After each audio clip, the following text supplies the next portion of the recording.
Well, hello team, welcome to Next Level JJ. It is the Monaco Grand Prix this weekend, and so I sat there and I thought, I want to drive probably the toughest small circuit to drive in the world. And then I thought, well, of course, Monaco's lots of fun with a Formula One car, but I love driving manual. I love heel and towing. And so I was like, well, hang on, let's ask the question then to Mr. Google. What was the last pure manual Formula One car to win at Monaco? And of course, as the thumbnail shows and this beautiful background shows, ladies and gentlemen, it was the MP4/6 McLaren in the hands of the legend Ayrton Senna. Hey, look, it's really good to have you. Hopefully you're doing well wherever you are. Thanks for tuning in. Of course, my name is JJ. The whole point of this channel is I am not next level, though I can sometimes do some cool stuff. It's more about taking things to the next level, finding a challenge and then pushing ourselves through that. So, hey, if you want to join, if you want to be part of this, don't be shy. Head over to nextleveljj.com. All the info you need is over there. And of course, the amazing music is provided by Stream Beats by Harris Heller. Go check them out. Link should be in the description. If not, they're on Spotify. Okay, so I want to quickly just touch on what this car is about. All right. So what do we have? McLaren MP4/6. So this car was made in 1991 or driven for the 1991 season. And importantly, the two people that drove it was Ayrton Senna and Gerhard Berger.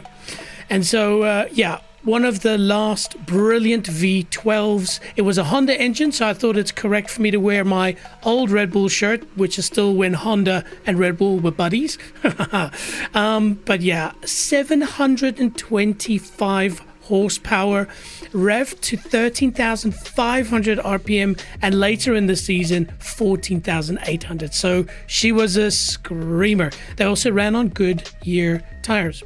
Now, talking about the actual Grand Prix, so as I mentioned that this was the last time a proper manual won the Monaco Grand Prix, and so in 1991 it was a 78 lap race. Pole position was by Ayrton Senna, and then of course he went ahead and won it. So it was Senna's fourth victory from the first four races. So this car was very dominant. In fact, hang on, let me scroll down here quickly. 18 races, 8 wins, 19 podiums, 10 poles, and 5 fastest laps. Now, in compared to today, it's not necessarily that unbelievable for somebody to have got those stats. But remember, in those days, engines blew all the time. Reliability was the number one reason why drivers didn't win world championships. It was just, the reliability that we have today is almost alien versus what we had in those days. There we go. That's more like it. Cool. Now, importantly, I have not taken this car for a proper drive around this just to test that things are working. And so it does mean that I'm going to be, as I say, learning on the job. Maybe turn that down just a little bit there. But hey, we'll see how it goes. And then, of course, we've got our trusty foot cam, just so you can see me doing some dancing.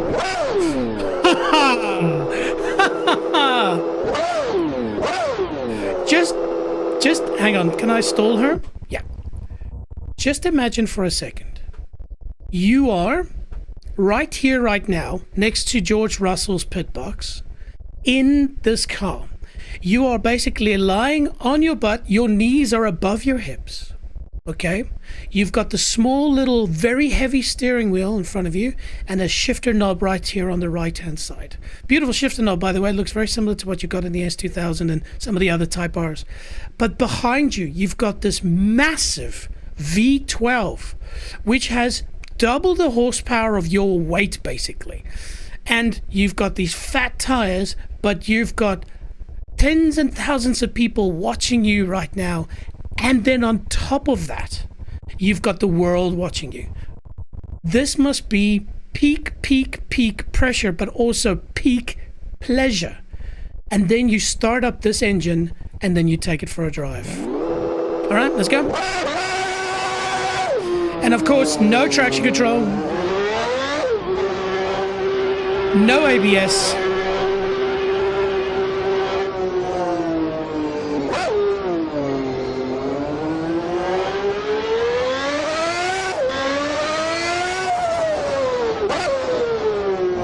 Oh yeah, this was the pit exit here, that's right. Whoop.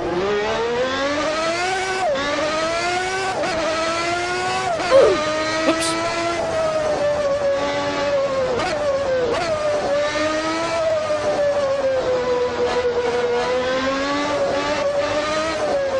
How bumpy is it here? Yeah, it's pretty bumpy.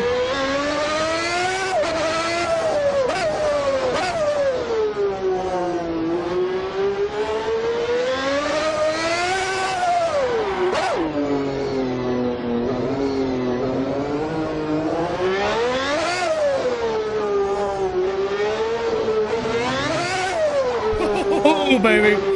Okay, here we go.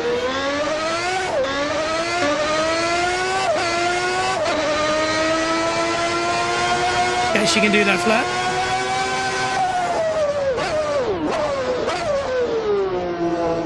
Well, still warming up the tires, figuring out the racing line. Don't worry, we're going to go fast soon.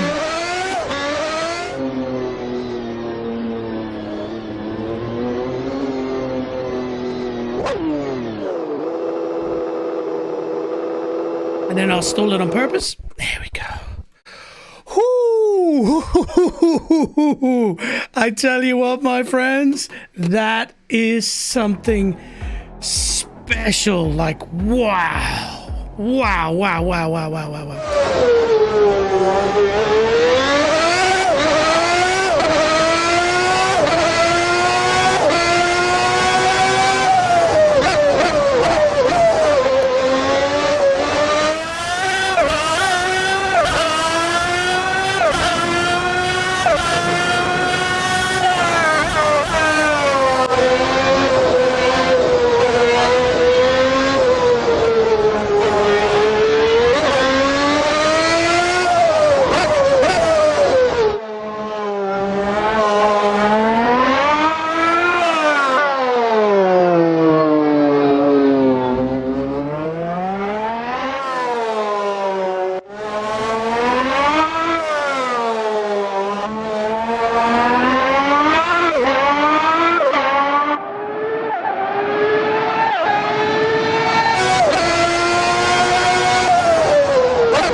My friends, 128.8, and there's still so much time. Yeah, man, that is something else. Are you kidding me?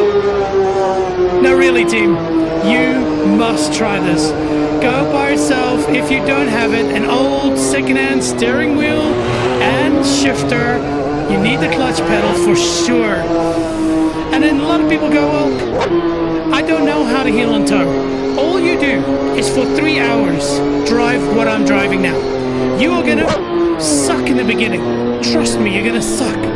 But then you're gonna figure it out. That's how I did it, and it is the most exhilarating thing to shift from 6th down to 1st in this car.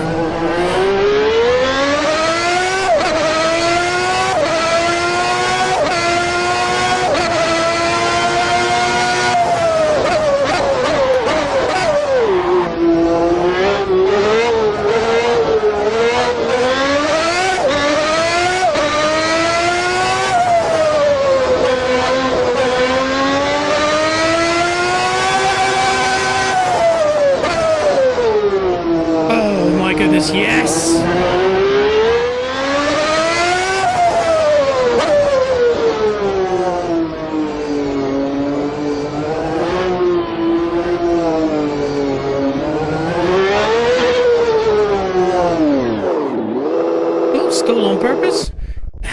keep her quiet. What? I love that. Are you kidding me? Seriously, team, I would highly recommend that. That was awesome. Hey, I'd love to hear from you. What did you think of it? Right? Did you enjoy it? Do you want to see me drive other cars like this? What's your favorite Formula One car? What's your favorite manual racing car? I'll shoot straight with you. If you say you can only drive one manual car for the rest of your life, it's the Mazda 787B, winner at Le Mans, the most insane rotary engine. I've driven that thing so many times around the Nürburgring as well, so maybe that is next. 787 at the Nürburgring. But yes, the McLaren MP4/6 is an absolute honey. She is not only beautiful, just look at the pictures behind me, but of course she was an extremely successful car in the hands of Ayrton Senna and Gerhard Berger. Shout out to the Bergers. And so driving this car around Monaco, and again, let me stress, I would need another 100 laps to really start dialing in the millimeters. I had no practice previously, and of course there was still setup and stuff, but this is it. You can go and do this at home. You can fire this all up and you can just take your time and slowly get through it. Because if you can say, I can race at Monaco and I can race at Nürburgring, you can race anywhere. They are, in my opinion, the two hardest things to do. Monaco, because there's no space, and Nürburgring, longest, most challenging track with every corner imaginable. You need to have a full skill list to conquer the Nürburgring. But yeah, go and check it out. Reminder, the links to all of these mods are in the description, so go and check them out. They are all free. So you have Assetto Corsa, you can do exactly what I did here. Now, Assetto Corsa Evo has just released their SDK, so there's a developer kit, and so it does mean that modding is very rapidly going to come to it, so hopefully somebody ports this into that, including this map. But I'd love to hear from you. What are your thoughts? Did you like this? If you did, please hit the like button. And of course, if you want to see more of this content, hit a follow, hit a subscribe. We keep building out this community. And so if you want to chat, if you want to play together, if you want to be part of one of these streams, head over to nextleveljj.com. Simple as that.